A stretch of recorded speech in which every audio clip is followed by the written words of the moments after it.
todos los temas.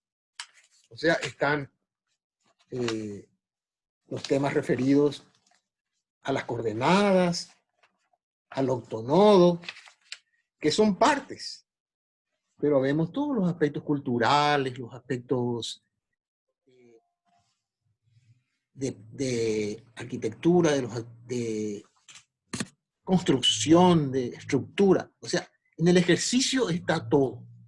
Eso es lo que yo quiero llamarles la atención, porque el ejercicio va a resumir, y como habrán visto en el examen, todos los otros puntos. Entonces, de cada clase tiene que quedar un aprendizaje con los cuales ustedes, con ese aprendizaje que es clave de todo lo que se dice, siempre van a poder recordar, siempre van a poder establecer las relaciones que le permitan ver nuestra asignatura como una unidad, como un conjunto y, como dije, como un sistema. Entonces, ahí tienen ustedes la portada. Nuestra clase 7, 2 de junio de 2020. Entonces, aquí tenemos el plan de clase. Devolución y comentario didáctico de las calificaciones del examen parcial. ¿Sí? Comentario general. Porque es un ida y vuelta. Nosotros dimos las clases, diferentes clases, después elaboré las preguntas, que le llaman preguntas aleatorias, las subí en la plataforma Moodle, le dije a la plataforma, elija 20 preguntas, y es la plataforma la que eligió esos temas que ustedes, las preguntas que ustedes contestaron.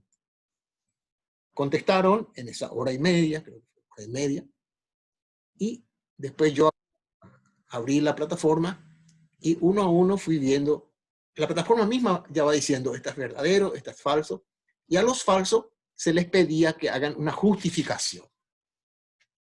No tienen que olvidar que justificación es responder a una pregunta con el por qué es que dieron ustedes la respuesta. Si pusieron error, no es poner sí, es un error. No, esa no es una respuesta. La respuesta es sí, es un error porque tal cosa. O sea, hay que poner la razón. Porque entonces, en ese momento que ustedes hacen ese ejercicio, están pensando, están cruzando variables, y ese ya es otro nivel que supera a la misma pregunta y a la respuesta. Entonces voy a hablar un poco sobre eso, porque me va a permitir también remarcar algunos temas para que lo aprendan y ya en el futuro lo utilicen, no solo en esta materia, sino en todos los momentos que necesiten. Luego tomaremos otra vez la continuación de la lectura del capítulo de Lewis Mumford, La ciudad en la historia. Vamos a seguir porque eso nos permitió comenzar a entender el paso de la evolución de la humanidad, que va desde las cavernas a las aldeas y de las aldeas a las primeras ciudades. Y cómo es que va cambiando y cómo es que se van complejizando la relación y las interacciones humanas, que a su vez necesitan de nuevos servicios, y al ocurrir nuevos servicios, entonces la ciudad se va poblando con más población y se va diferenciando de lo que ahora llamamos zona rural. Luego volveremos a tocar una lectura del resumen de impacto de Yacyretá de la población relocalizada, que yo ya les puse en la plataforma, pero quiero volver a tocar este tema para escuchar sus comentarios y ver si mejoramos también ese artículo, ¿no? Que ustedes llegan a manejar, porque es un ejemplo de un artículo científico que lo pueden tomar como referencia si ustedes quieren escribir algo. Ahí se termina la parte de las clases pasadas. Lo que viene de nuevo, la unidad 3, es el ambiente natural, arquitectura y ciudad. Ciudad. Entonces, para ello,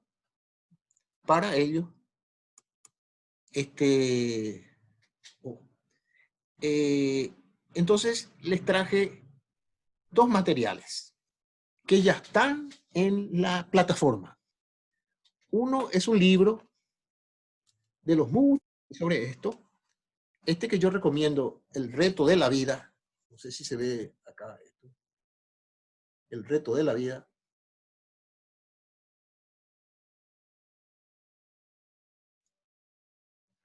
aquí les pongo el reto de la vida,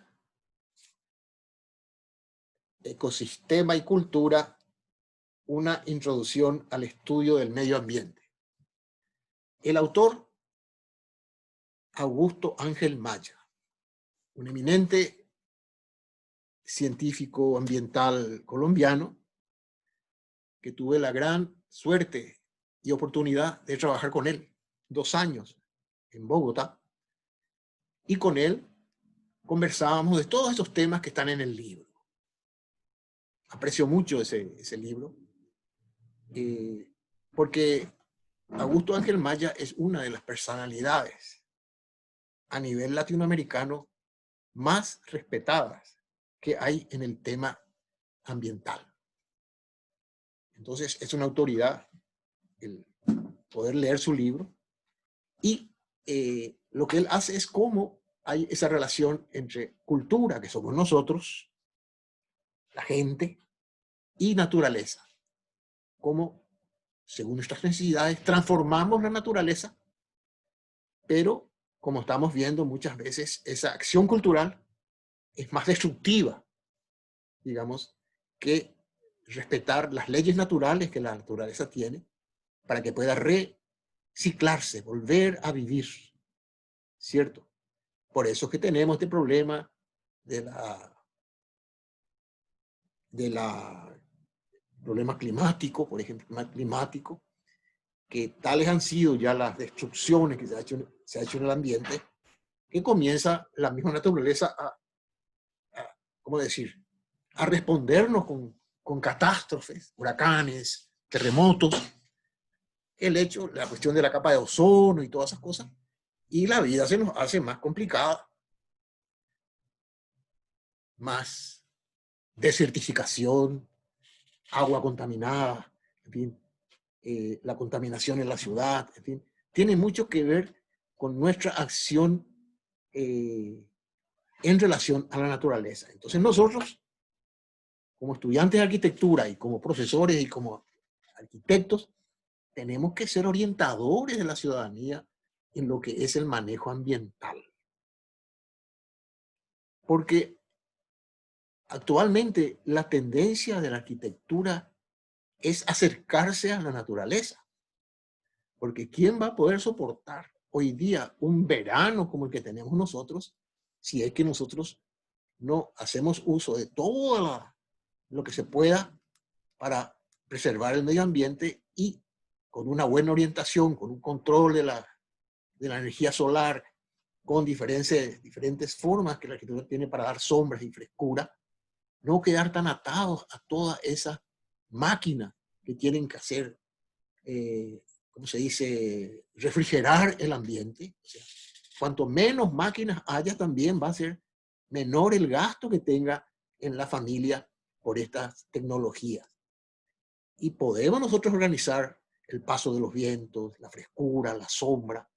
Eso es la parte, y hoy día, digamos, se apunta hacia ahí.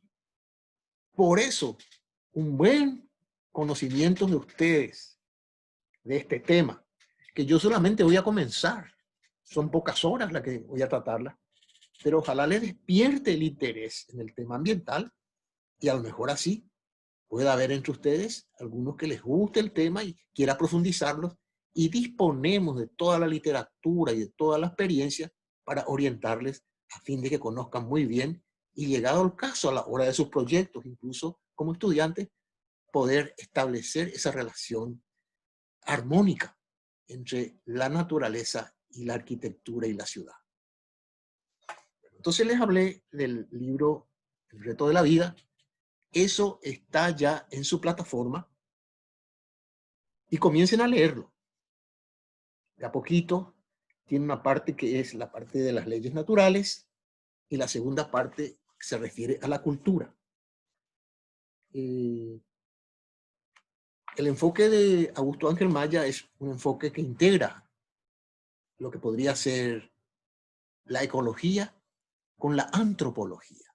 La antropología es el estudio de cómo vivimos nosotros, cómo viven los grupos humanos, cuáles son nuestras costumbres, etcétera, etcétera, y nuestro manejo en relación a la naturaleza. Comiencen a leer ese libro, primer capítulo, vamos a decir, la primera parte. Arranquen con la primera parte, natural. Entonces vamos a tener clases sobre eso. Y después vamos a ir viendo las transformaciones que hacemos nosotros para utilizar los recursos naturales y de qué forma lo utilizamos. Y lo vamos a relacionar con Encarnación, con Itapúa, porque si hay algo que realmente ha transformado la naturaleza cercana a nosotros, es la misma represa de Yacyretá y la represa de Itaipú y la represa de Acaral. Son transformaciones poderosas, esas, con una tecnología que permite producir energía de forma natural. Pero al hacerlo también han creado impactos, o sea, impactos que han hecho, por ejemplo, que se inunde gran parte de nuestra ciudad, y en fin, no solo acá, en toda la costa, en toda la orilla. Así que necesitamos tener una idea general de este asunto para poder opinar. Y el segundo artículo, que vamos a verlo, por lo menos la estructura y el título, etcétera, etcétera, también sobre la dinámica del sistema y el ambiente. Voy a presentarles un artículo que lo escribí yo cuando vivía en Chocó, Colombia, a orilla del Océano Pacífico, vamos a decir. Y ahí comencé a entender y aplicar en una región que llovía todos los días, y por ello la naturaleza que había era exuberante, al punto de que en ese lugar, se llama Chocó, un departamento de Colombia, a orillas del Océano Pacífico, cerca de Panamá y Ecuador al otro lado, y era un lugar donde había una de las más altas biodiversidades del planeta, o sea, la complejidad de especies, vegetales, animales, en fin, toda la riqueza natural se encontraba ahí, digamos. Y su población era una población afro. Y ellos vivían ahí y digamos que lograron establecer una relación con esa naturaleza y poder sobrevivir, Yo les digo, no es fácil vivir en un lugar donde llueve todo el día, cuando su cultura es aquí en el Paraguay, donde solamente en invierno y eso llueve un poco. Pero cuando día por lo menos debes tener un paraguas todos los días. Entonces, y es muy diferente también vivir al lado del mar o al lado del río Atrato. Entonces, acerca de ello voy a también hablarles un poco. Y el libro de Maya y mi artículo va a ser la portada para cumplir todos los puntos del capítulo 3. Avancemos entonces. Primero, entonces, esto es para mí. No, porque vamos a decir quiénes tienen que leer y te van bueno. Este es la cuadrícula del examen. ¿Eh? No, de la lectura. Pero quería hablar primero del examen. Bueno, en el examen, entonces, encontré las respuestas verdadero y encontré 4 falsos, de las cuales 2 de esas 4, sus respuestas no fueron correctas. En cambio, los estudiantes que tuvieron la respuesta correcta de los 20 artículos, nos muestra que realmente la forma de contestar era tal cual como ellos lo hicieron, pero los que no contestaron, en eso fallaron. El primer artículo en el que hubo varios que, digamos, no pusieron completo, fue el que se refiere al punto 7. cuáles eran los objetivos que tiene nuestra asignatura. Como les dije, todos estos puntos yo los saqué de mis clases. Ya las clases están grabadas y lo que le digo pueden ustedes evidenciar, porque antes de hacer las preguntas me escuché todas las clases de punta a punta otra vez. Entonces, ¿cuáles son los objetivos de nuestra cátedra? Los objetivos de nuestra cátedra son dos. Uno referido a lo técnico, que es todo lo que puede ser expresado de los temas de arquitectura, urbanismo, o sea, los contenidos, son contenidos técnicos que están en el programa, en la malla curricular. Creo que todos tienen. Entonces, todo lo que está en el programa, los contenidos programáticos, son lo que podemos llamar técnicos. Y el otro objetivo es el objetivo personal. ¿Por qué personal? Porque si solo fueran técnicos, entonces no es completa la formación. Si usted no va a saber una cosa técnica, pero muchas cosas que como persona, digamos, ustedes sientan y necesidad de aprendizaje o dificultad de aprendizaje, necesitan un apoyo, una orientación como persona. Entonces,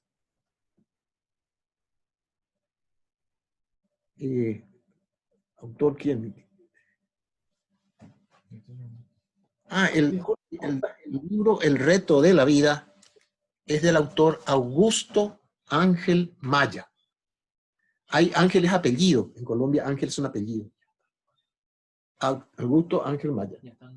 Y ya está en Moodle, ya le pusimos en Moodle también, ahí pueden encontrar. Como material de apoyo. Bueno, entonces la respuesta correcta es que tenemos dos objetivos, uno técnico y otro personal. Incluso referido a lo personal, yo he mostrado dos libros. Uno que hay en YouTube, el de Víctor Frank, El hombre en busca de sentido. Un librito interesante, muy valioso. Y ahí le pregunta a uno, bueno, tú que estás ahí estudiando en la universidad, ¿cuál es el sentido de tu vida? ¿Qué estás haciendo ahí? Hay que tener claro el papel que uno, dónde está parado. Y ponerse metas. Este mes quiero lograr esto. Este día quiero lograr esto. Y jugarme por eso, o sea, comprometerme con eso. Por eso yo no capto, no entiendo cuando existan entre los estudiantes, no solo de arquitectura, de este curso, sino de otras carreras, que haya personas o que haya estudiantes que no tengan claro el sentido de su vida. Si uno falta mucho, si uno no hace los ejercicios, si uno no le da la primera importancia, la primera prioridad a esto, que es, digamos, una parte central de su vida, por lo menos en lo técnico, entonces yo no entiendo porque quien tenga claro dónde está parado, le va a dar toda la importancia y le va a sacar todo el provecho que a través de las clases y a través de las bibliotecas y a través de los diálogos con profesores, entre compañeros, realmente logre un aprendizaje, digamos, profundo de la carrera y también crezca como persona. Crecer como personas, crecer el ser. Eso es lo que a uno le da lo que se llama la madurez y le da también felicidad, le da alegría lograr eso. Y cuando surjan desafíos como este que estamos pasando desde hace 3 meses, va a poder encontrar, son olas grandes estas, que de repente se nos vienen sobre nosotros y va a poder encontrar la forma de sobrellevar, digamos, estos tsunamis físicos, emocionales, y superar las olas y salir allá afuera adelante. No decaer cuando hayan estos cambios bruscos, sino tener conciencia, abordarlos con criterio y apoyarse con todo lo que puede apoyarse, digamos, y salir adelante. Pero no, lo que no se puede olvidar es que hay que tener un sentido en la vida. Y el otro libro que le mostré era este de Facundo Manes, este neurocientífico argentino, que tiene, y él se preocupa mucho por cómo aprender, qué necesitamos nosotros para aprovechar en el proceso de aprendizaje. Es un libro técnico, pero se refiere a uno. Y cómo aprovechar nuestro cerebro, las ideas que hay que tener, digamos, para que sean impulsoras nuestras, no decaer. Porque a veces tiene un problema y decae. No digo lo de depresión, pues depresión es demasiado complicado, pero por lo menos desaliento es posible, desaliento. Yo estaba tan desalentado, pero me salió esto, no quería, y ahí uno cae. No, un desaliento debe superarse. No hay nada que pueda nosotros tirarnos abajo, así como el box, que cae uno en la lona. No, tiene que uno caer. Demasiados recursos tenemos para salir adelante. Entonces, es que tenemos en nuestros objetivos, un objetivo personal, de crecimiento personal, para que ustedes, al fortalecerse como estudiantes, también estén perfectamente preparados para aprovechar todo el aprendizaje técnico que venga. Porque el aprendizaje técnico lo tienen a través de los diferentes profesores, que son brillantes profesores, y cada uno en su materia está haciendo también lo posible para hacerse entender. Y como les decía yo, y lo pueden verificar con su trabajo práctico, en un croquis están todas las asignaturas. Y de paso, en un croquis está todo el contenido de nuestra asignatura, está todo en un croquis. Entonces, entender esa unidad ya es un aprendizaje muy importante.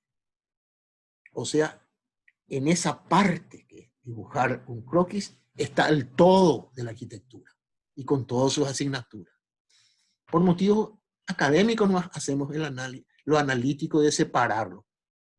Porque no podríamos estar acá los 10 profesores, podríamos aquí todos sentados y hablar de arquitectura, no.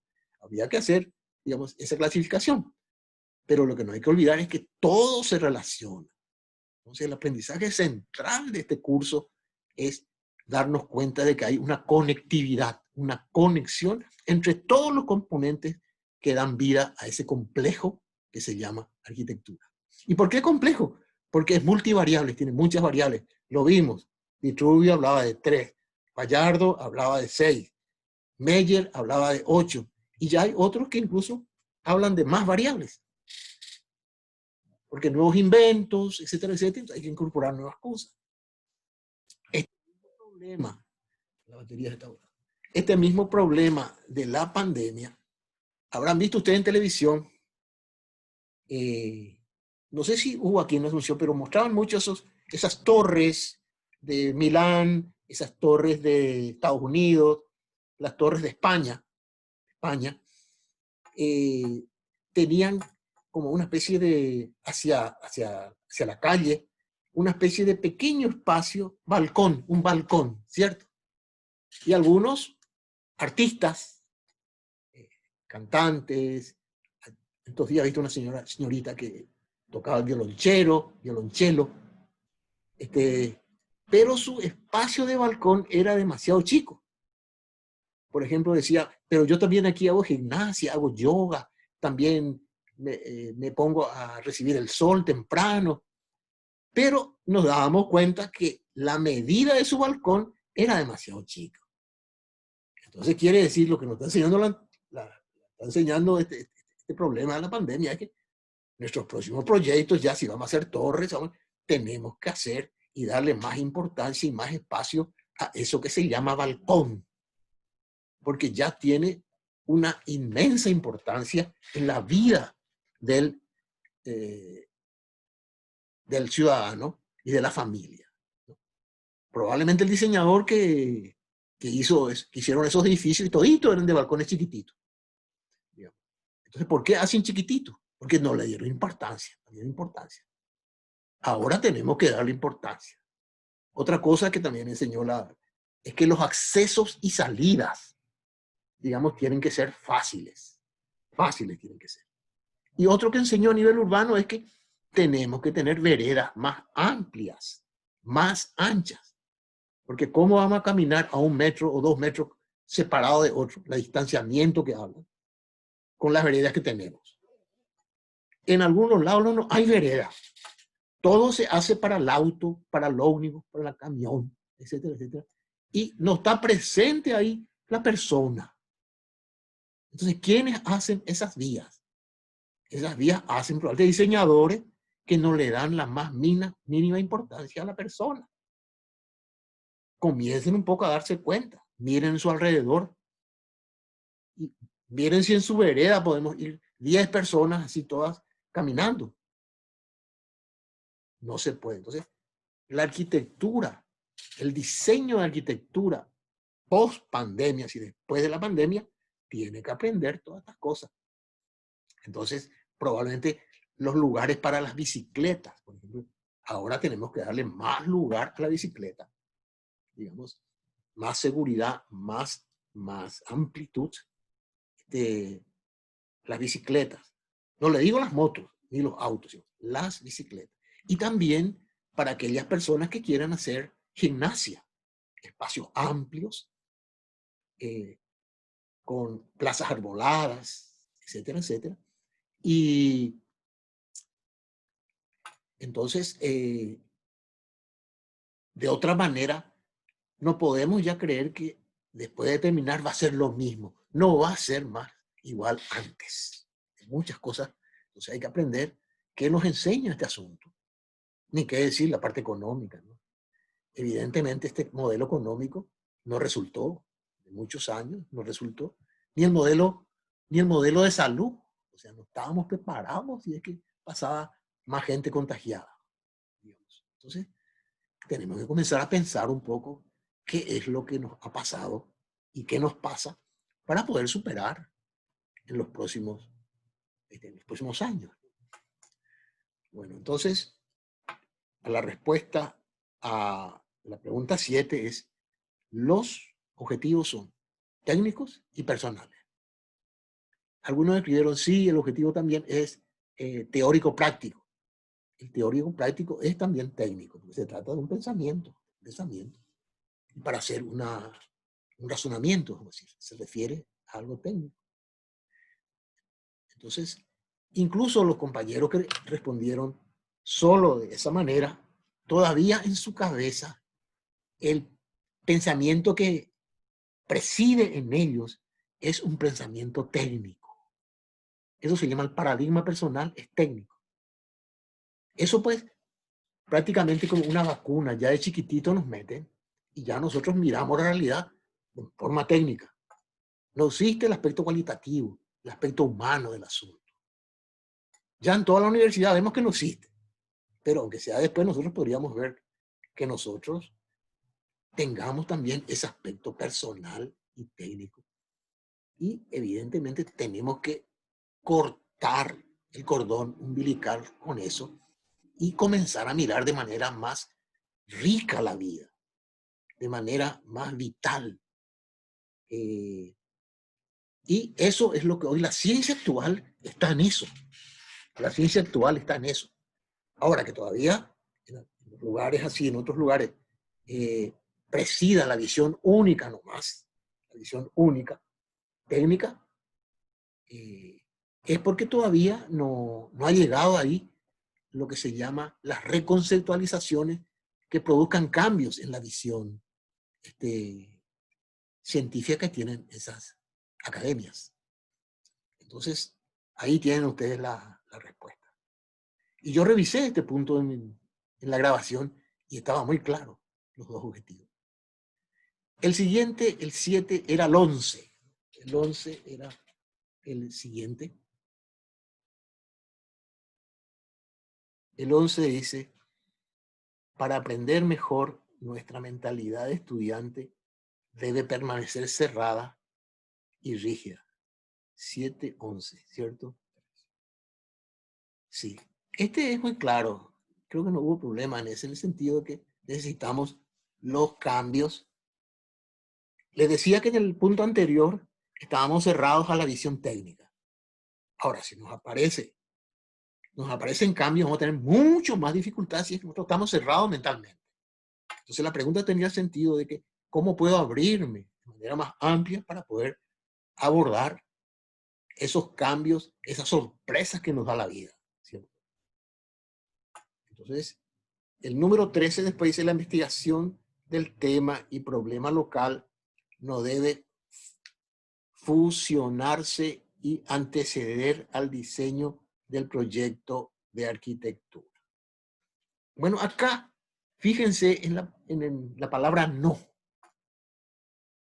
Entonces, ese no nos dice que no debe funcionarse. Entonces, eso es falso. Es falso. Porque estamos hablando de que lo importante era primero investigar en forma exploratoria todo el tema que elegimos. Si es un tema de vivienda, de casa, bueno, todas las condiciones, todas esas coordenadas que hemos estudiado, había que estudiar todo antes de hacer el diseño arquitectónico. Entonces aquí esto es falso. Porque, ¿por qué no debe fusionarse? Porque si yo no fusiono, mi proyecto va a ser un dibujo artístico, pero no un dibujo de arquitectura. Creo que hablé también de eso yo en las clases. Para que sea arquitectura, tiene que tener una conexión con una investigación previa. O si no, habría que llevar un museo de pintura más que en una facultad de arquitectura, algo que solamente sea dibujo. Y la fusión, sí es cierto, pero siempre antes la investigación. Después del 13, creo que era el otro punto, era el 17. El 13 al 20. Bueno, el 20 era muy sencillo. Dice: lo que realmente produce cambios en la arquitectura de la modernidad es el paso del uso de la máquina a la artesanía. ¿Se dan cuenta? Es justo lo contrario. Vimos toda la historia de cómo llegó a la modernidad con aquel inglés, digamos, que comenzó a hablar con la aparición de la máquina, prácticamente desplazó a la artesanía. Entonces es un paso de la artesanía a la máquina, no de la máquina a la artesanía. Y las razones muchas. ¿Por qué? Porque con la aparición de la revolución industrial, la máquina adquirió, digamos, la posibilidad de que sus productos sean multiplicados en serie. No se olviden, decía Le Corbusier, la casa es una máquina para habitar. Usted podía tener un molde, como era la Villa Saboya que vimos aquí, y multiplicar eso en serie, así como se multiplican otros productos, digamos, como los automóviles, como diferentes tipos, aquí mismo las compus. Y la artesanía hace solamente una obra por vez, y evidentemente no pudo ni frenar, ni competir. Y entonces realmente fue desapareciendo. Quedó ahora, hay todavía algunos lugares donde hay artesanía, pero en esos lugares todavía no se han producido estos cambios que se dan en otros lugares. Tenemos artesanía en el Paraguay, la maravillosa, los tejidos de Ñandutí, de Aupoí, y hay lugares específicos donde están todavía algunos o algunas personas que mantienen esa tradición. Yo no digo que se va a terminar, ¿no? Salvo que esas señoras enseñan a sus hijos o a sus hijas, digamos, a seguir esa tradición, pero va a ser con mucha dificultad que pueda sobrevivir al empuje del mercado. El mercado que quiere cantidades, ¿no? Las pastas de dientes, por ejemplo. No digo la marca, no, pero la pasta de dientes, hay millones en todos lados. no existiría una artesanía que haga pasta de dientes solamente para pocas personas. Entonces, la artesanía es previa a la máquina. Y la máquina, en caso de arquitectura, se consolida en la arquitectura de la modernidad. Y esos son los... Quiero decirles que hubieron estudiantes que dieron respuestas formidables, muy buenas, con mucha claridad. Y los invito a que sigamos en estas clases teniendo buenas definiciones, porque el próximo examen, que creo que va a ser ya examen final, se referirá a estas clases que faltan. Y como ustedes disponen de la grabación de nuestras clases, recuérdanlas, vuelvan a mirarlas y ustedes mismos vayan sacando sus puntos que sean los más importantes, porque de cada clase lo que queda es un aprendizaje. Al tener ese aprendizaje, digamos, te relaciona con todos los otros. Muy bien. Y ahora quiero escucharles un poco a ustedes, y es muy importante, lo que les pareció el examen. Hagan el favor de decir con toda tranquilidad, porque estamos en diálogo. Dejo la palabra a ustedes.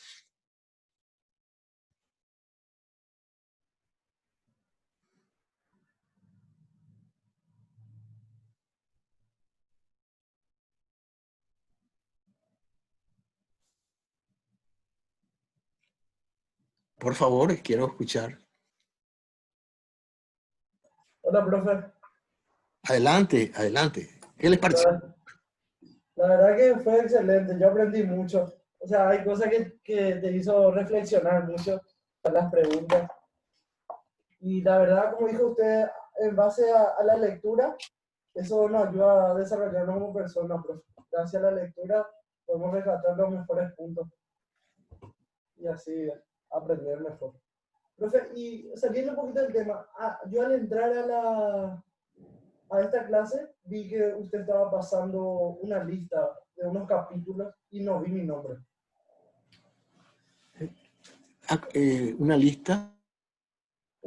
Decía capítulos. La lista era de la lectura del artículo de Lewis Mumford.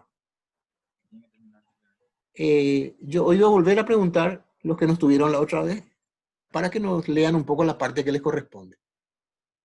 Sí, yo ya leí ya. Pero Bueno, y sobre eso. Era sobre eso nomás, Alan. Perfecto. Sí. Gracias, profesor. Sí, muchísimas gracias. Sí. El objetivo de todas las clases, estas clases, como usted muy bien lo dice, que de la lectura uno comienza a pensar y reflexionar y saque su propio criterio. Si eso se va logrando, eso no le va a ayudar solo para esta materia, sino le va a ayudar para todas las asignaturas y le va a ayudar para la vida. El que piensa ya va teniendo conciencia acerca de lo que ocurre. Más aún en estos días en que qué cantidad de videos más absolutamente, si uno no tiene criterio crítico, se va a tragar, pero son horribles. Uno que opina de una manera sin fundamento. Lo que nosotros tenemos que buscar es fundamento. ¿Por qué es que dice eso? No aceptar nomás cualquier opinión. Entonces, esta materia, si estamos aprendiendo la base de la arquitectura, que nos sirva también para saber abordar los diferentes temas que tenemos en la vida. Muchas gracias, Alan. Otro que quiera dar su opinión. Así establecemos qué aprendizaje tuvieron, por ejemplo. Ahí lo dijo Alan, le ayuda a la reflexión. Para mí es muy importante para poder, en base a esos criterios, también darles ejemplos, ejercicios que puedan motivarles a ustedes a meterse en la materia.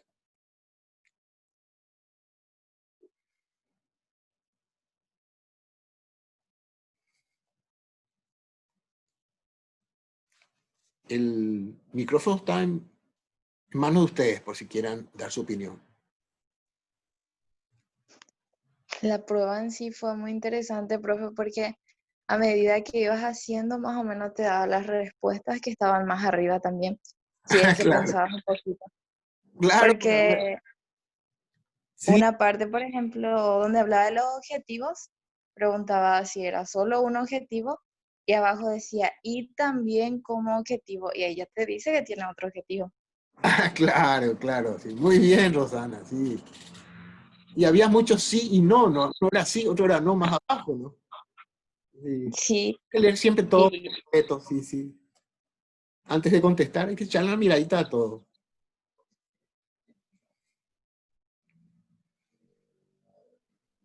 Sucede que yo hice de la clase, creo que 35 preguntas. Y uno carga en la plataforma en una ventanita que se llama, eh, ¿cómo es que se llama la ventanita de las preguntas? Eh, no, ¿qué es un archivo de preguntas se llama? Y después cuando están ahí todas las 40 preguntas, los 35, 40. Y entonces cuando va a elegirse, le dices tú al programa, elija 20. Pero el que elige es Moodle, no soy yo. Y entonces de todas esas, elige 20. No sé si me explico. Entonces Moodle es el que elige. De las 20, ellos eligen. ¿Cómo que se llaman? Archivo de preguntas, lo que se llama. Y entonces todas las preguntas salieron de nuestras clases. Muchas gracias, Rosana.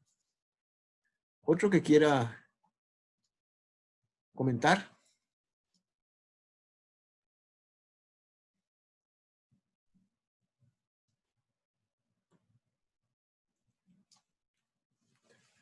Bueno, entonces pasamos al otro punto de la lectura, de continuar la lectura de Lewis Mumford.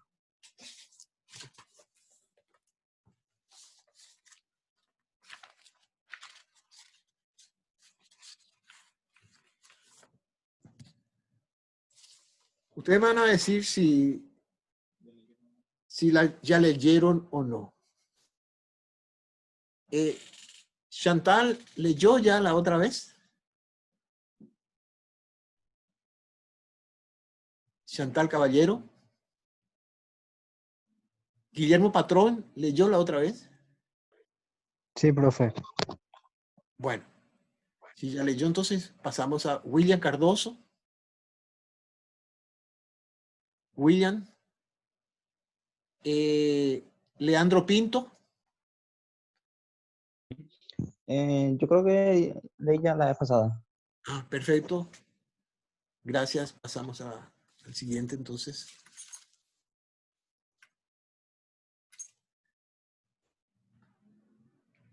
Leandro Pinto. Entonces, Alejandro Carranza no está, ¿no? Catherine Reichenbach, ¿ya leyó? Catherine.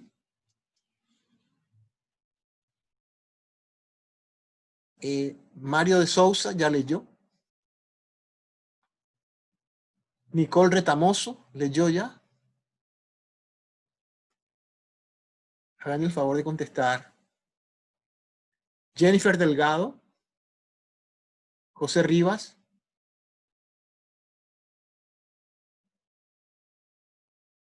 Ese era el capítulo 2. El capítulo 3 figuraba Mónica Domínguez. ¿Está presente? Mónica Domínguez. Y Julio Romero. Julio Romero, no están. Diego Duarte.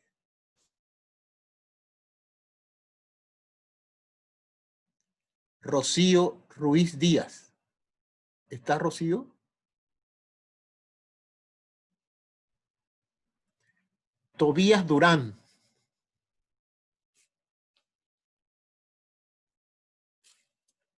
María Ruiz Díaz.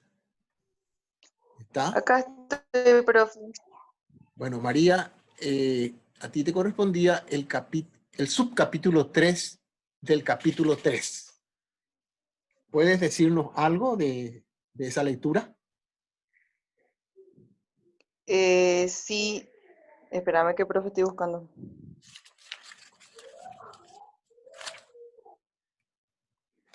Bueno, lo que yo escribí puedo leer y si queda alguna duda Sí, aclaramos.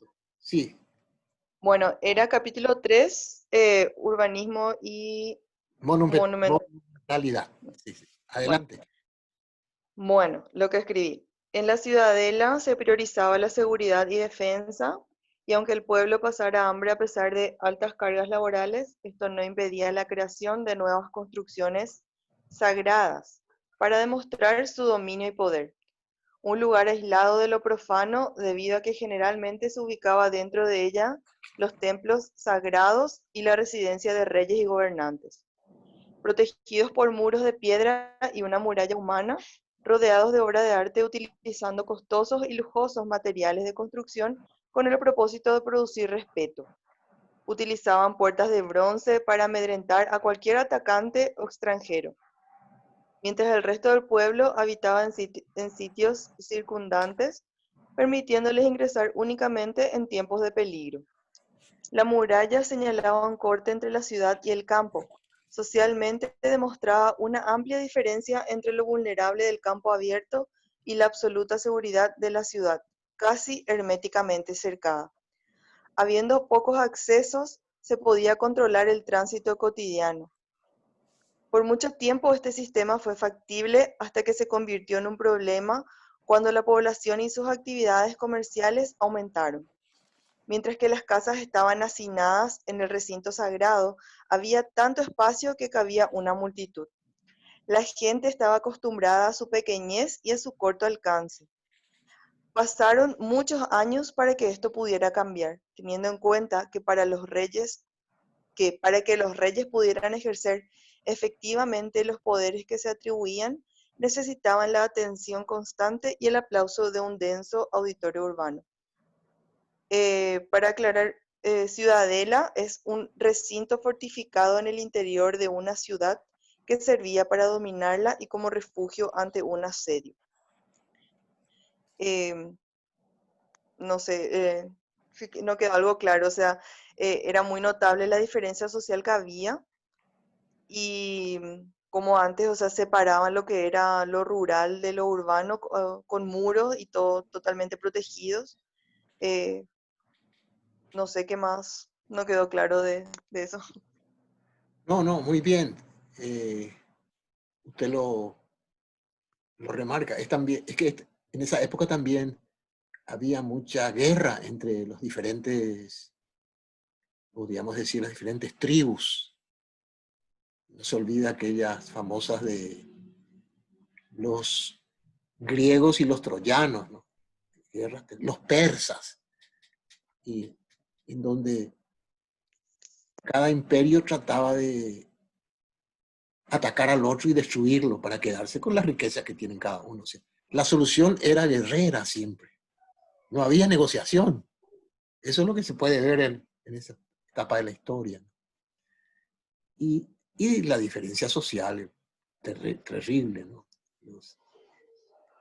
En el capítulo anterior, creo que en el primero era que mencionaban los estudiantes, que ahí fuera del muro estaban los agricultores, ¿no? Y ellos eran los que trabajaban para producir los granos y la comida. Y los que tenían el poder, la corte, los militares, los religiosos, cobraban los impuestos en forma de cantidad de granos que tenían que entregar.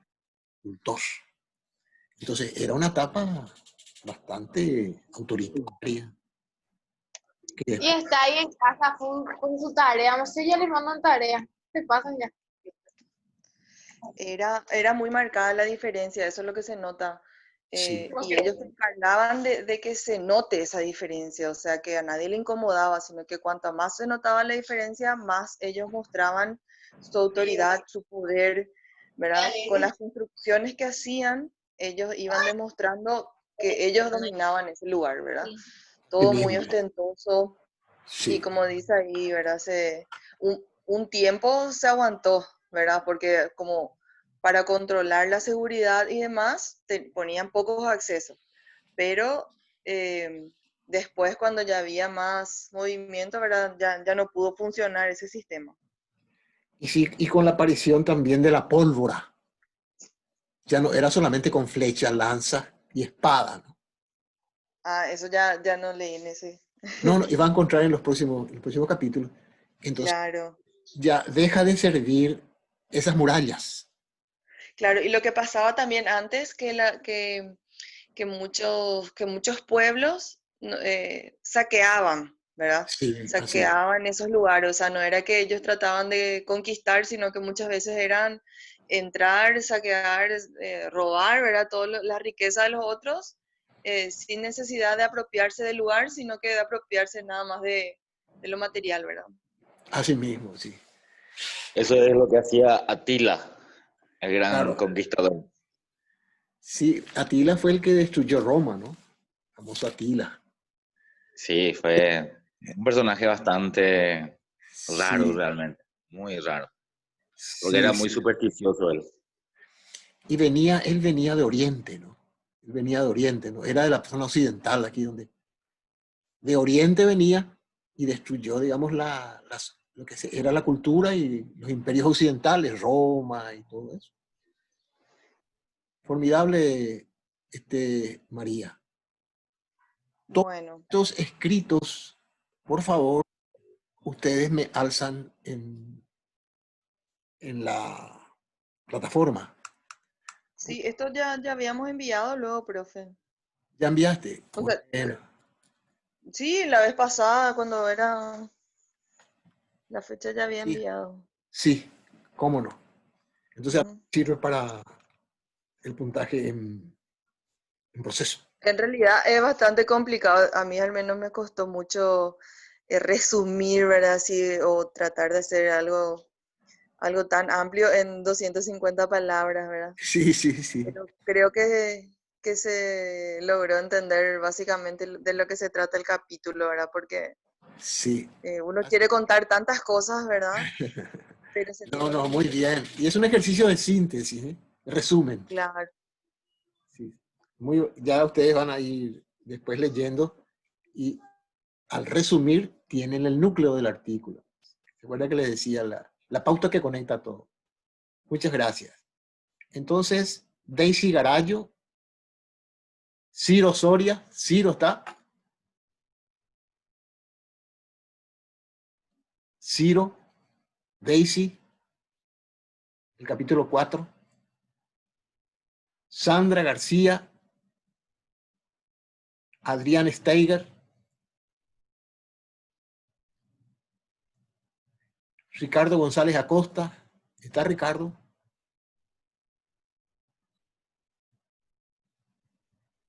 Rosana Velázquez, Karen Hansiat,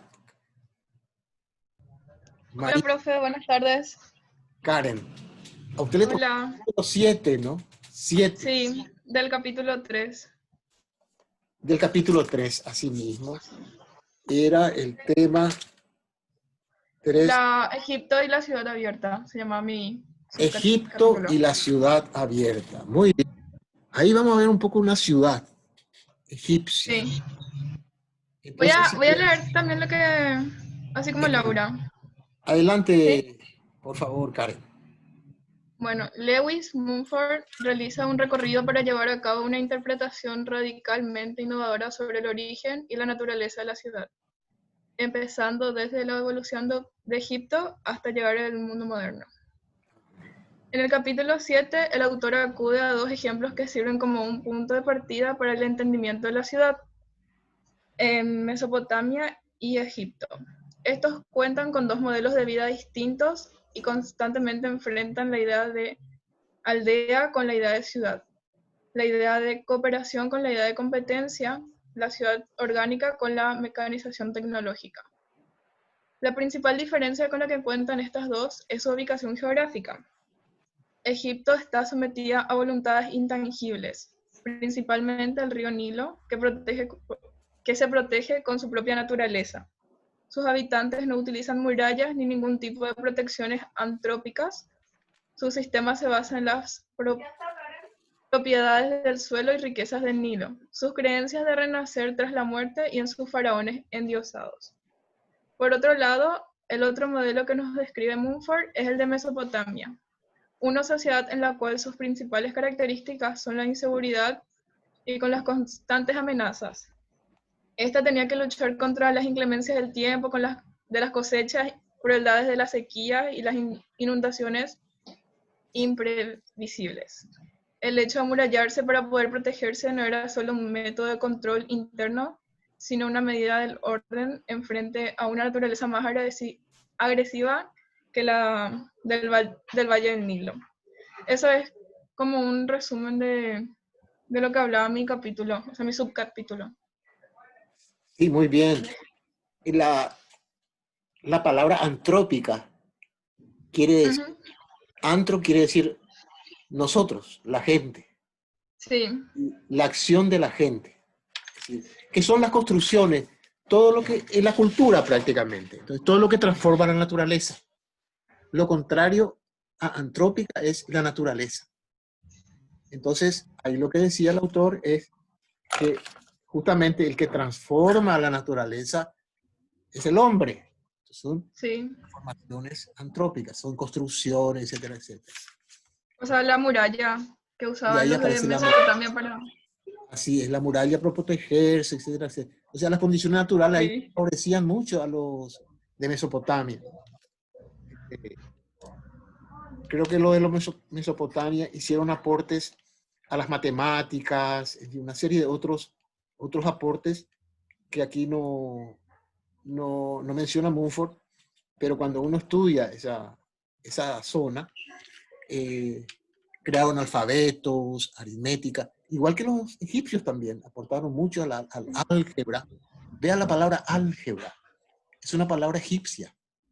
Así que también nosotros hemos heredado muchos aportes que han hecho estos pueblos antiguos. Formidable entonces, Karen. Gracias, profe. Ahora viene Rosalba Kisser. ¿Está Rosalba? Hola, profe. Sí. Hola, ¿cómo está? Muy bien. A mí me tocó la sección 8 de centro ritual a centro de control. Perfecto. Centro ritual a centro de control. Así es. Adelante, Rosalba. Y el autor hablaba mucho sobre dos pueblos que eran el egipcio y el mesopotámico. Y decía que antes existía la teoría de que una ciudad sin murallas no es una ciudad en sí. Entonces, esto también se fue eliminando debido a que luego apareció la definición de que una ciudad es el núcleo de la sociedad. Y decían que, por ejemplo, Egipto no tenía una muralla construida a mano, pero sí tenía murallas o perímetros naturales que serían, por ejemplo, el mar y las montañas. Y los mesopotámicos construían murallas para poder defenderse porque habían saqueadores o muchas guerras. Esto también explicaba que se debía mucho a que en Egipto existía un faraón y cuya palabra era la ley suprema para ellos. Y con la caída de este imperio y la pérdida de poder por parte de los sacerdotes, entonces todo esto se perdió y comenzaron las guerras, entonces era necesario poder construir murallas para la defensa. Y creo que esa es una síntesis de mi resumen. Muy formidable, excelente, excelente. Nos muestra cómo era la vida de antes, ¿no? Había que sobrevivir y eran diferentes culturas, ¿no? No llegaban a negociaciones, sino sencillamente era guerra. Y ahí aparece la muralla. Muy bien, Rosalba. Y ahora aparece Fabricio Laureano. ¿Está?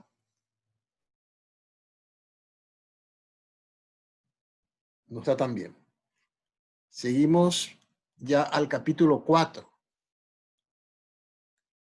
Capítulo 4 dice María Leiva. Sí, profe. Sí, ¿cómo está María? Estoy. A usted le toca del capítulo 4, el subcapítulo 1. Sí, el desarrollo de las funciones urbanas. Eso es. Funciones quiere decir uso, ¿no? El uso, los programas que hay en la ciudad. ¿Se acuerda del triángulo de Vitruvio? Decía utilitas. Eso es funciones, utilitas. Vamos a ver un poco cómo define Lewis Mumford esta parte, las funciones. Adelante, María. Bueno, hablaba del crecimiento y la evolución de la ciudad, tanto de la estructura como de su cultura, el cambio de organización hasta convertirse en lo que conocemos hoy. Y mencionaba que era una transformación constante. Y usaba el ejemplo del paso del príncipe al rey, que es un proceso largo para convertirse en lo que debe ser. Después decía que las ciudades trajeron consigo a personas de distintas regiones con diferentes culturas y linajes, que se mezclaron para formar la sociedad. Y decía que la ciudad une el tiempo pasado con el presente y el futuro, que un tiempo choca con el otro y que lo podríamos observar con la convivencia de una estructura antigua con un edificio más moderno. Es lo que entendí. Formidable.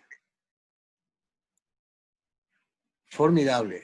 Nos está mostrando entonces que en la ciudad ya es una mezcla, ¿no? De diferentes culturas, diferentes servicios, diferentes usos, diferentes programas. Y también crece la cantidad de habitantes. Y creo que yo hablé sobre esto en clases pasadas y la había llamado densidad, el concepto de densidad.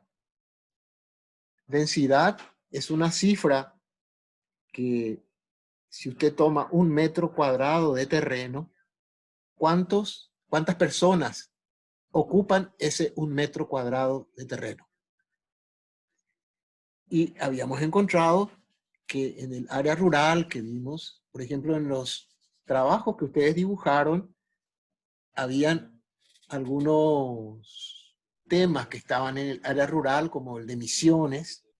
Se eligió ahí el tema de una capilla que estaba con un gran área rural que le rodeaba. Y entonces en el área rural la densidad es baja. Puede haber un habitante por metro cuadrado o por kilómetro cuadrado. En cambio, el otro tema era aquí en Encarnación, creo que era la catedral, se hizo. Pero acá la densidad ya es mayor por metro cuadrado, más personas son las que viven. Y tenemos que hay casas, pero tenemos también torres. O sea, en una torre, el metro cuadrado ya, ¿cuántos pueden vivir en esa torre? Muchísimas personas. Entonces, la densidad es más alta. Pero ¿por qué hay densidad alta? Porque entonces, en ese terreno, la tierra ya cuesta cara, cuesta muy cara. Nunca me olvido aquí, vecino a mi casa, a una cuadra de la playa, en la calle, creo que es, no sé si es Wisen, que es la nuestra, había un lote en la esquina, ¿cierto? Y apareció un cartel una vez. El lote tiene 12 metros de frente y creo que tenía entre 25 y 30 metros de fondo, de largo. O sea, cantidad de metros cuadrados de multiplicar el largo por el ancho. O sea, 12 por 30. Y el cartel que había, el afiche que había se ofrece, decía. Costo $1.400.000. Dólares. ¿Se dan cuenta? Quiere decir que ese lugar, ahí, a cuadra y media de la playa, costaba esa cantidad. Si yo, en cambio, voy allá en el barrio, ¿qué te digo? Cuatro Potreros, o San Antonio de Pecurú, etcétera, y busco un lote de 12 por 30 para hacer mi casita, va a costar mucho menos. Entonces, y eso está pasando ahora en Encarnación. Nunca me olvido que yo siempre pasaba por ahí porque es mi calle, hacia abajo ahí, hacia la playa. Póngale usted que un mes y medio después desapareció ya el cartel. Quiere decir que se vendió $1.400.000. Y lógico, porque enfrente hay como hay 2 torres más, una que está en la esquina, otra que queda al lado. Esa está sin terminar todavía, la que está al lado. La esquina ya está muy avanzada para terminar. Entonces, son las zonas de más costo de los terrenos. Y entonces, para poder pagar eso, tiene que haber solamente una alta densidad. Una alta densidad, o sea, más gente que pague para poder recuperar el ingreso, la inversión. Entonces, por eso, ¿qué programa puede haber ahí? Solamente programas de hotel. Probablemente sea el de la esquina, luego es un hotel. En el hotel para que vengan los turistas, estén 1 o 2 días y tenga su costo y que eso sea digamos, que haya mucho movimiento de turistas viviendo en el hotel para poder recuperar su inversión. Eso es lo que yo puedo decir. Entonces el término de densidad. En la ciudad la densidad es más alta que en el área rural. Entonces, María. Siguiente es Teresita Lesme. ¿Está Teresita? Jennifer Martínez.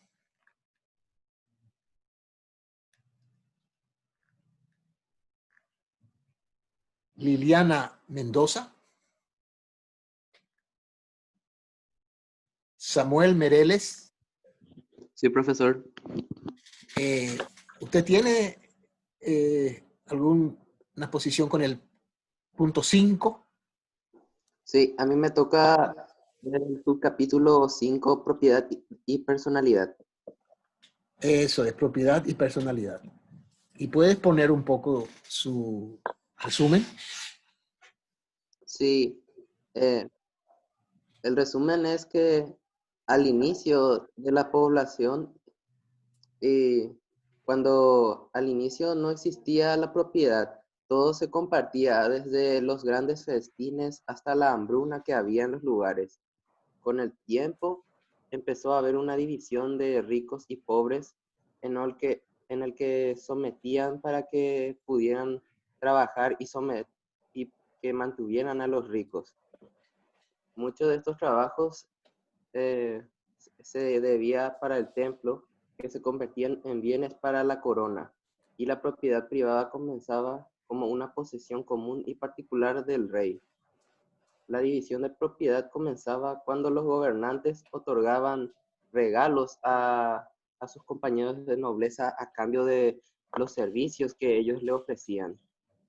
Los derechos eran incluso más sagrados que la propia vida. Diferentes circunstancias provocaron demasiada tensión durante esos tiempos.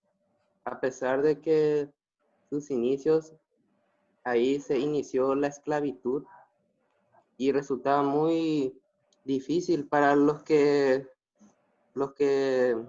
llevaban esa situación. Pero una de las cosas que hizo que sea tolerable fue que muchos de los productos se filtraban para el beneficio de los aldeanos. Una persona integrada lo necesario para el rey. Poco a poco pasaba los privilegios de la realeza al pueblo. Una de las frases muy importantes es que en la ciudad empezaba a forjarse la personalidad, siendo capaces de poder trascender y superar los diferentes problemas. Así más o menos es mi resumen como entendí que trató el subcapítulo. Muy bien, muchas gracias. Usted toca un tema importante que es la propiedad del terreno, ¿no? Muy importante. Y también la propiedad pues tiene que ver con el derecho, lo que hoy conocemos como derecho. Y ahí nace el derecho. Fue en Grecia que nació el derecho, vamos a decir. Después el derecho pasó a Roma, el derecho romano. Ahora he escuchado que los estudiantes de derecho tienen una asignatura que se llama derecho romano. Y cuentan que creo que Mumford también creo que toca este tema. En Roma estaba el emperador con toda su corte, pero estaban también los senadores, que eran representantes del pueblo.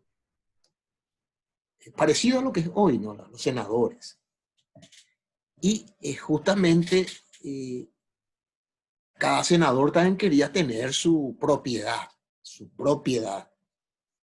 porque eso representaba para él un prestigio y una autoridad económica, tener mucha tierra. Y entonces se peleaban por eso, habían lucha entre los senadores. Entonces ellos encontraron la forma de solucionar esas guerras internas creando el derecho de propiedad. Ahí nace el derecho de propiedad. Usted lo dijo muy bien, al principio se compartía la tierra, nadie le preguntaba hasta dónde es mi terreno, hasta dónde es el tuyo, ¿cierto? Entonces ahí se creó el derecho de propiedad y se comenzó a parcelar la tierra. Y lo que comenzó fue con los senadores romanos. Cuando ellos repartieron toda la tierra que había, dejó de haber las guerras. Entonces entonces dos cosas, nace el derecho y nace el derecho de propiedad. Y ese derecho de propiedad que se creó entonces, ahí en Roma, sigue vigente hasta hoy. Y más aún todavía, esto es mío. Entonces, yo soy el que decide. Incluso decían, el que era dueño de esa tierra tenía el derecho de hacer lo que se le interesaba ahí. Hoy, con este asunto ambiental y eso, las leyes son un poco más flexibles y se ponen criterios, ¿no? Por ejemplo, si tiene montes, no se permite tirar todo el monte. Hay una serie de criterios de usar, y se habla incluso de propiedad social. Hay que pensar también en la sociedad y no solo como una cuestión egoísta de una persona. Entonces, aquí Mumford nos presenta el concepto de derecho de propiedad. Muchas gracias. Entonces, su capítulo, ¿cuál era? Samuel, ¿no? Samuel. Era el capítulo 4, es su capítulo 5. 5, exactamente. Gracias. María Mesa. ¿Está María? Richard Morel. Bueno. Teníamos hasta ahí la lectura de Lewis Mumford. Han habido muchas ausencias, pero todos tienen la exigencia.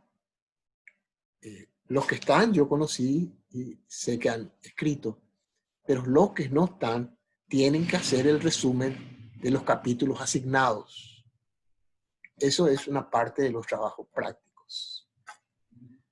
Lo que escuchamos nos han dado una idea de los antecedentes del nacimiento de la ciudad.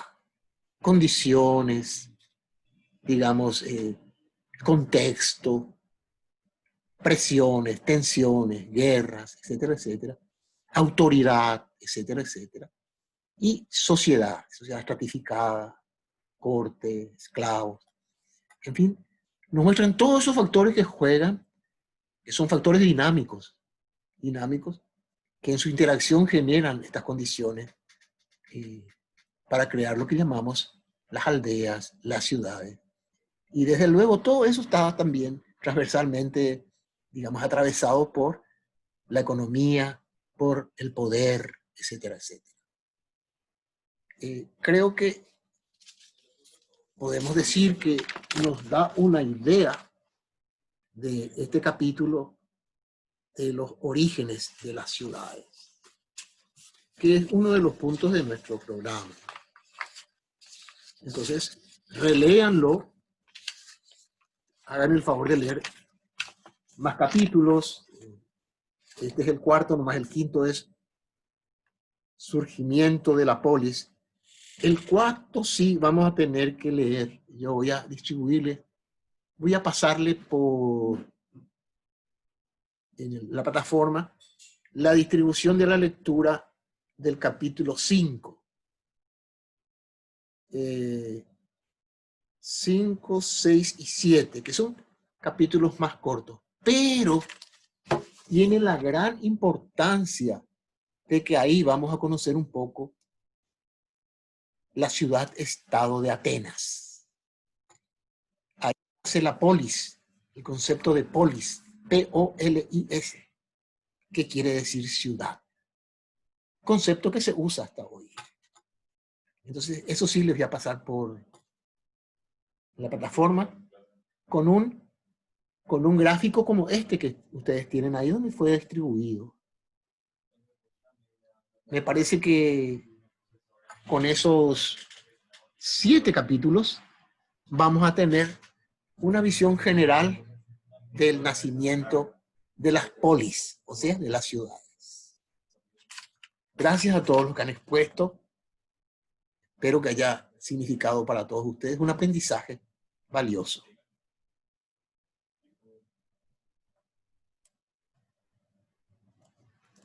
Y ahora vamos a pasar al otro punto. Profe, sería interesante que todos podamos tener acceso al resumen. No sé si usted podría publicar todo. Viste que es más fácil tener un resumen de cada uno. O sea, ahora compartimos, pero no todos tenemos acceso de lo que escribimos, ¿verdad? Me parece nomás a mí que podría ser interesante. Sí, con mucho gusto, por supuesto. Una vez que reciba de todos, les paso a la plataforma, con mucho gusto. Hacemos una carpeta donde cargamos de todo en uno. Sí, vamos a hacer una carpeta y ahí cargamos todos los resúmenes. ¿Les parece? Sí. Con mucho gusto. Bueno, y ahora pasamos de nuestra malla curricular. Figura aquí como capítulo 3, el ambiente natural relacionado con la arquitectura y el urbanismo. Yo le agregué estas 2 palabras. Aquí no figuraba.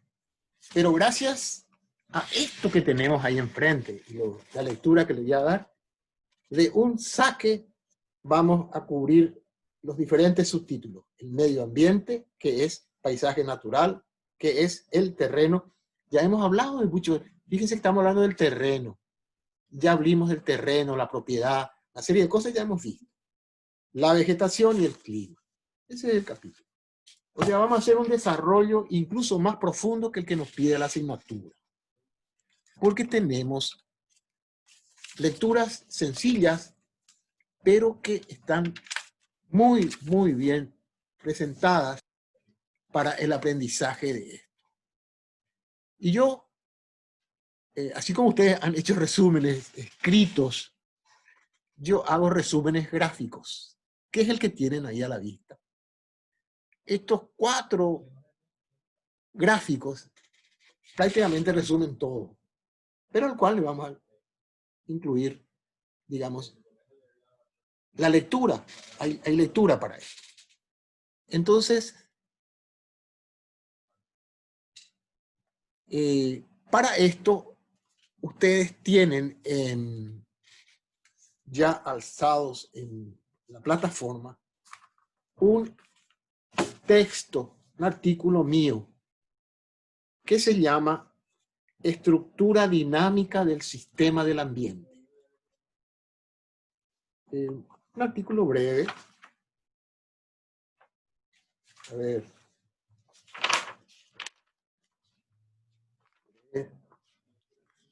4, 5, 6, 7, 7,5 horas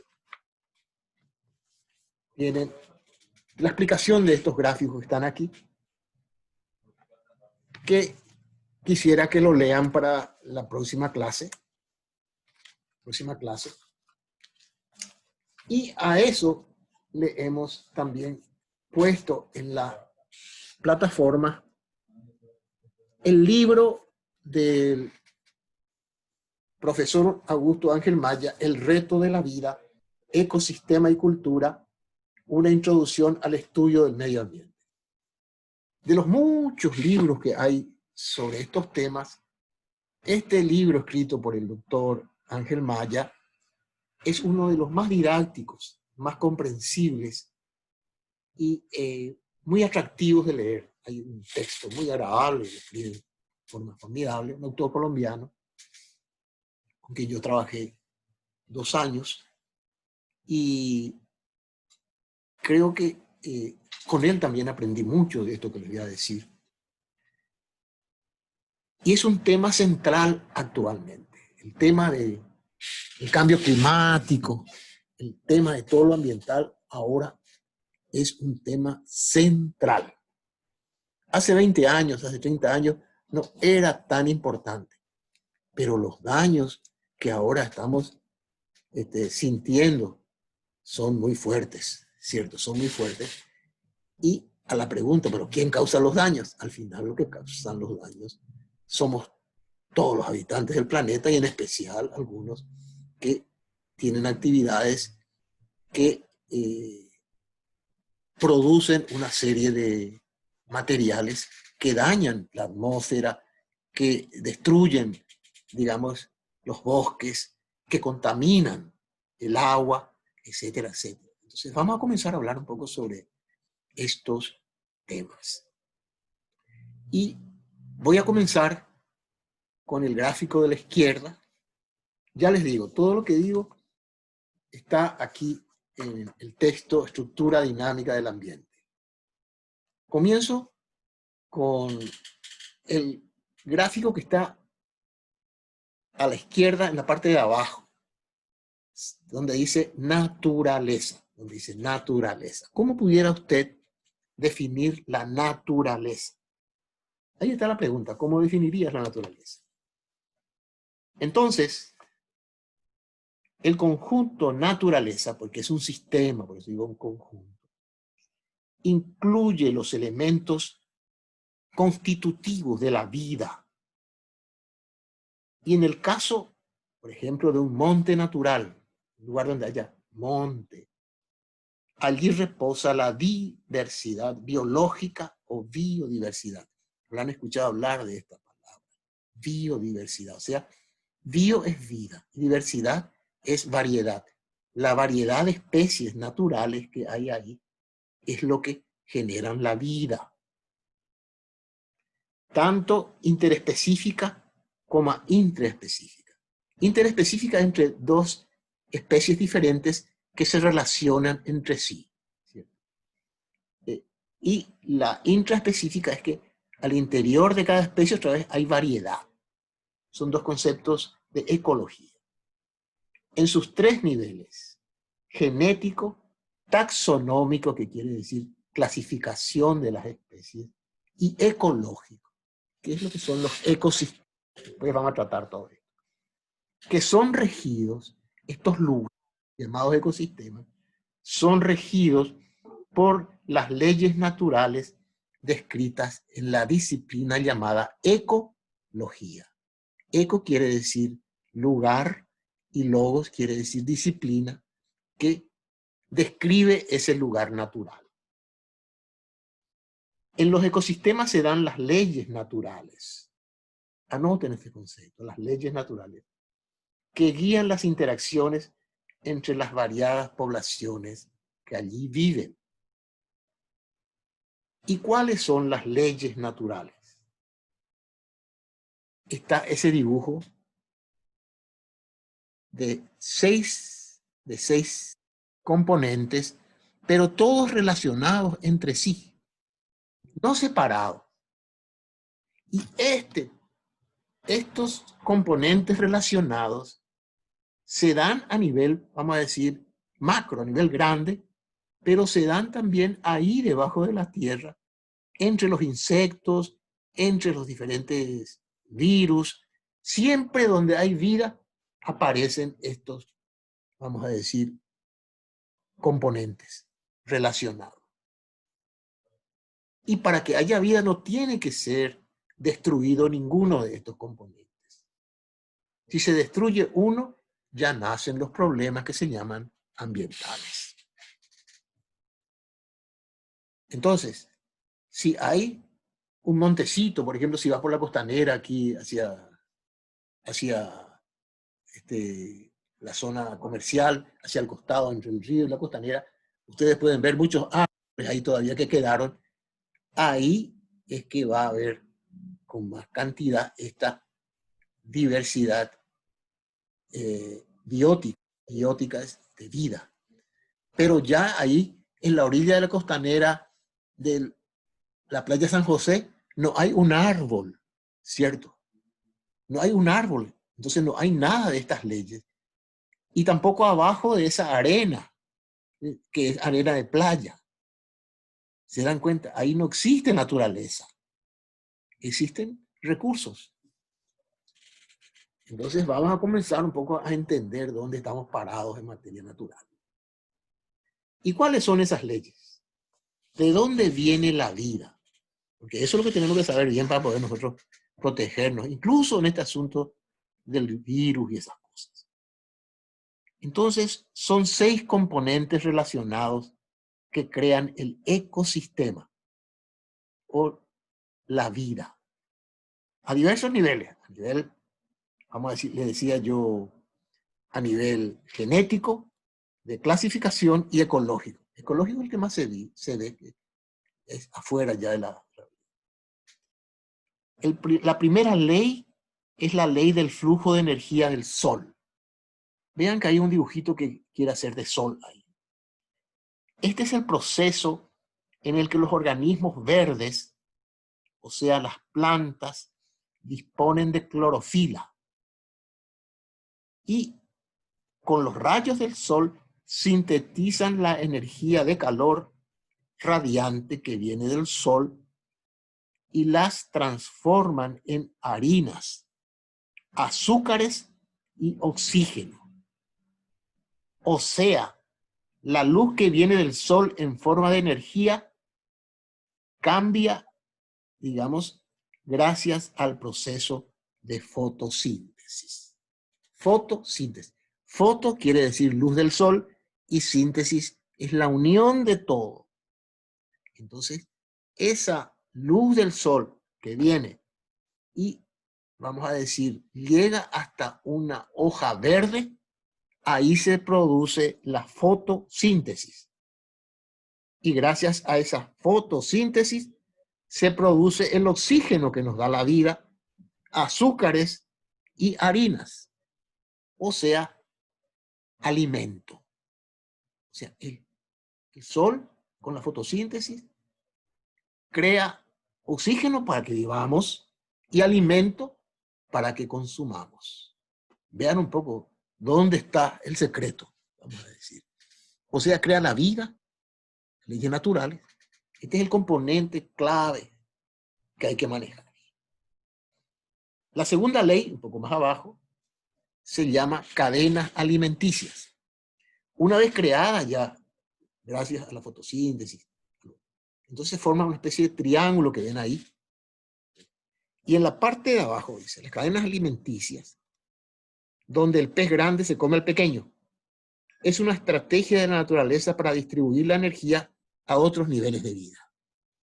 Entonces, se hablan de los animales que son herbívoros, que solo comen, digamos, vegetales. Otros que están en el segundo nivel le comen a los herbívoros y los que están en el tercer nivel le comen a los otros, y arriba están los depredadores, y que son estos animales más grandes, ya, los yaguaretés, los leones, los pumas. Estos se comen a todos los otros, vamos a decir. Pero también aparecen los recicladores, que gracias a los recicladores, digamos, eso que parece algo podrido, etcétera, comen eso y reciclan, ¿sí? Vuelven a cambiar eso y lo convierten en un abono o en un, algo que vuelve a tener vida. Entonces son las cadenas alimenticias. El tercero se llaman ciclos biogeoquímicos. Entre ellos hay un ciclo del nitrógeno, un ciclo del carbono y un ciclo del oxígeno, etcétera, que constituyen lo que llamamos materia. Esa es la materia. Si bien la energía solar no es reciclable, la materia sí lo es. Por eso, por ejemplo, decimos que el agua es H2O. Ahora, si yo tomo un poco de agua y lo pongo en el laboratorio, puedo separar el oxígeno, dos partes de oxígeno, H2O, y H es el hidrógeno. Puedo separar, pero juntos hacen el H2O, o sea, el agua. El siguiente es 4, el nicho. El nicho o la casa donde vive cada especie para cumplir la función que tiene en el sistema natural. Ustedes habrán visto, si no tienen, no sé si tienen mascotas, por ejemplo un perrito, un perro, lo primero que hace en la casa, yo tengo una mascota, pero en casa tenemos una especie de jardín un poquito, y lo primero que hace Rufo es marcar su territorio. Él marca, este es mi territorio, mi nicho, y ahí no entra nadie, otro animal, sino es con el permiso de Rufo. Y si no le da permiso, es guerra. Porque para ellos, en ese espacio, en ese nicho, es donde va a encontrar el alimento para su supervivencia. Y así lo hacen todos los animales, todas las especies. Animales hacen así. Marcan su territorio. Marcan su territorio. Después del nicho viene la ley de ciclo natural. Ciclo natural, que se llama también sucesión natural.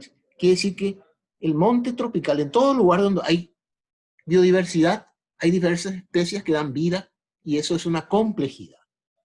No fue así en un solo día, sino es un proceso de evolución de millones de años. Por eso un árbol, vamos a decir un árbol que a veces en 50 años recién tiene todo.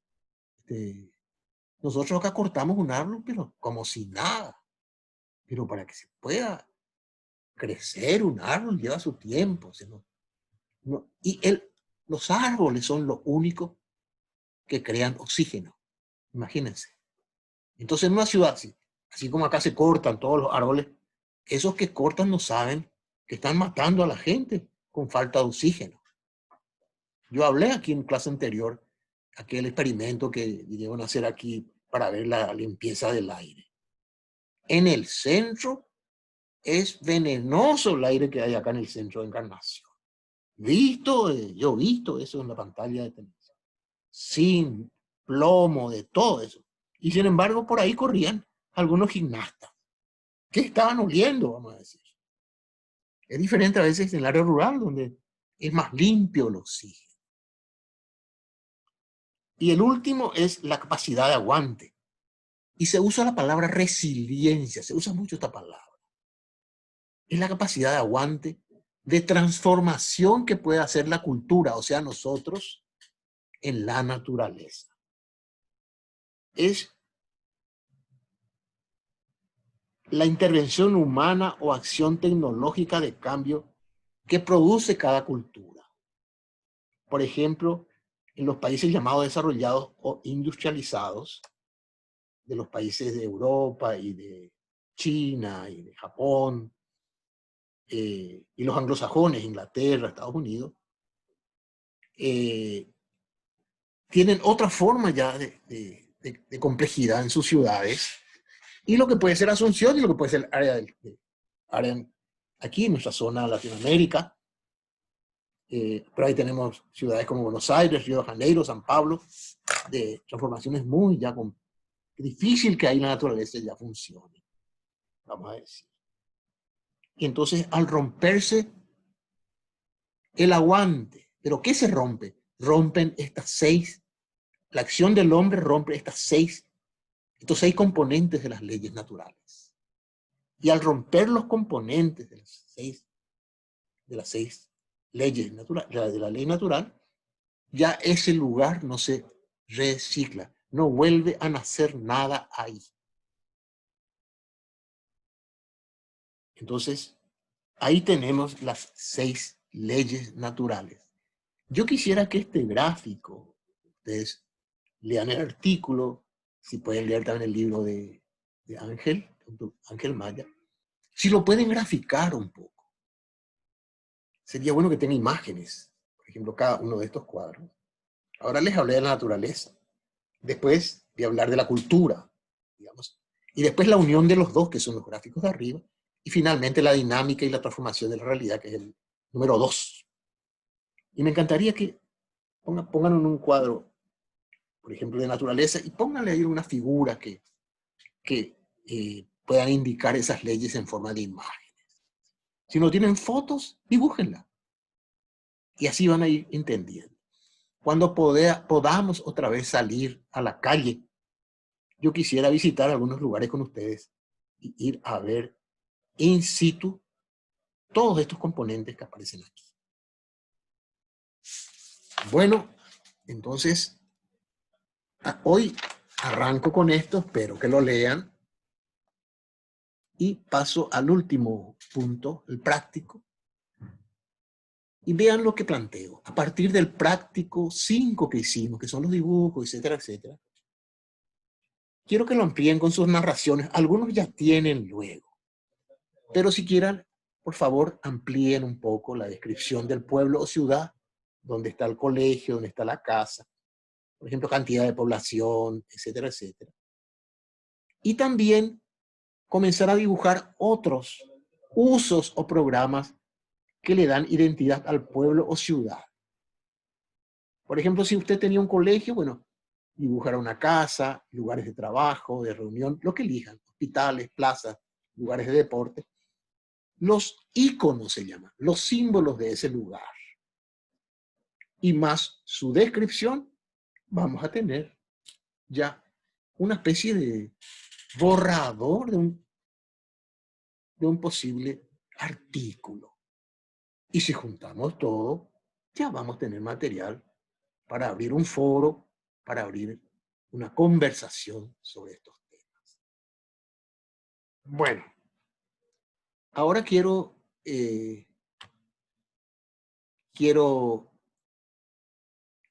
escuchar sus comentarios y hacer aclaraciones para concluir esta clase.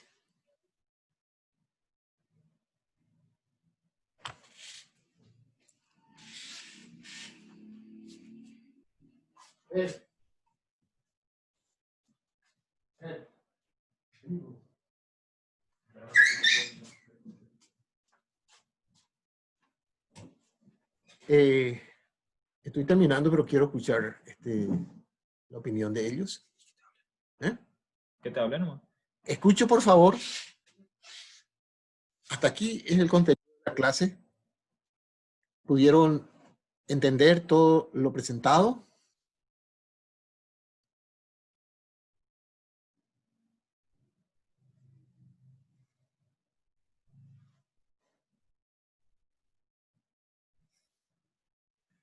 A ver. ¿Qué tal, profe? Sí, Adelante. Yo no pude estar por la clase porque se cortó la luz acá en mi casa, pero voy a volver a ver el video y así comprender todo lo que fue la clase de hoy. Perfecto, ¿cómo no? Sí, esto se graba. Ok, profe. Sí, sí. Adelante.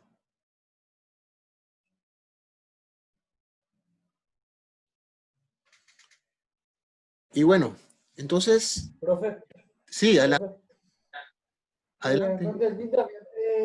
La tarea de ahora sería ampliar la información del capítulo que nos tocó a cada uno Sí, con algunos voceos y eso, ¿verdad? sí. Bueno, Bueno, eso no. mantener la lectura y el dibujo, digamos, ampliarlo ya a otros temas de la ciudad o del pueblo, ¿cierto? Alan, ese trabajo iba relacionado al práctico 4 sería. Me equivoqué, puse así. Al práctico 4. Al práctico 4. Al del croquis. Sí, el croquis, ¿Verdad? el croquis, sí, exacto. Buenísimo. Dale, dale. Ya está. Gracias, gracias. Con gusto. Bueno, entonces, feliz tarde y espero que disfruten de estas lecturas y vayan completando sus trabajos. Hasta luego. Hasta luego, profe. Gracias.